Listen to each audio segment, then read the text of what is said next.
Hello friends, आज मी तुमच्यासाठी पतल्या पोह्यांचा चिवडा घेऊन आली आहे। हे 1 किलो पोहे आहे।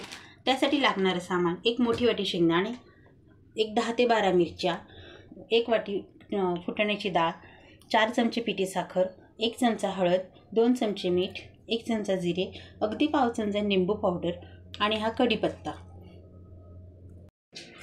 आपण ना हे पोहे या अशा जाड होलच्या चाळणीने चाळून घ्यायचे आहे, जेणेकरून त्याच्यातील ही अशी सर्व घाण निघून जाते।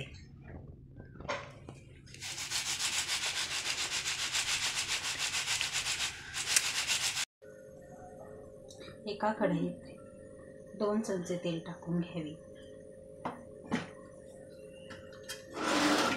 तेल तापले की त्यात अर्धा चमचा हळद घालावी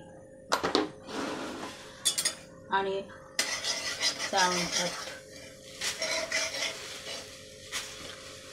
4 मोठी असे पोहे घालावे आणि हळूवार हे असे खरपूस होईपर्यंत भाजावे। पूर्ण दणाने ते छान असे भाजत राहावे। गॅस कमी जास्त करत राहावा। असे हळूहळू करून मी सगळे पोहे भाजणार आहे। हे आपले पोहे आता अतिशय सुंदर प्रमाणात भाजले गेले आहेत। ते कसे ओळखायचे हे बघा, थोडे घ्यायचे, छान कुरुम कुरुम आवाज येत आहे ना। आपले पोहे आता छान भाजले गेले आहेत। हे सगळे पोहे आता आपण फोडणीची तयारी करूयात। फोडणीसाठी तेल ठेवले आहे। तेल तापले आहे, त्यात आपण आता 1 वाटी शेंगदाणे तळून घेऊया। छान गुलाबी तळले की हे शेंगदाणे आपण असे काढून चिवड्यामध्ये टाकूयात। आपले शेंगदाणे आता असे खमंग आणि कुरकुरीत अतिशय सुंदर असे तळले गेले आहेत। ते आता आपण आपल्या पोह्यांवर टाकून घेऊया। आता आपण मिरच्या तळून घेऊयात, जिरे घालूयात,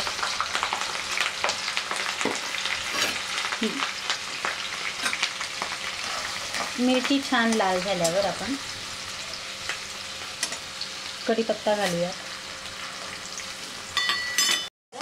मिरच्या आपल्या छान लाल तळून झाल्या आहेत। आता आपण डाळ्या घालूयात। डाळ्या जास्त तळल्यास कडू लागतात, त्यामुळे आपण त्या थोड्याच तळायच्या आहेत। हळद घालूया,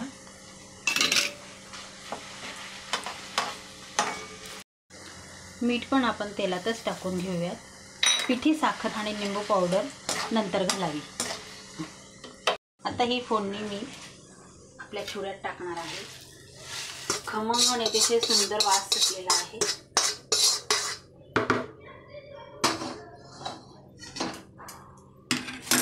याला दोघी हातांनी मिक्स करून घ्यावे।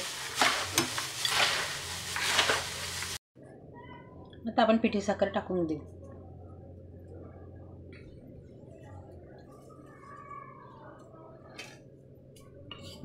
पिठी साखर टाकल्याने अगदी गोड होतं असं नाही, पण एक छान चव येते।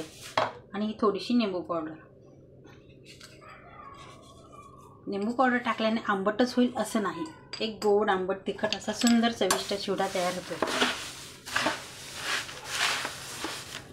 फ्रेंड्स, चिवडा अतिशय सुंदर, रुचकर आणि चविष्ट झालेला आहे। अगदी खाण्यासाठी तयार आहे। फ्रेंड्स,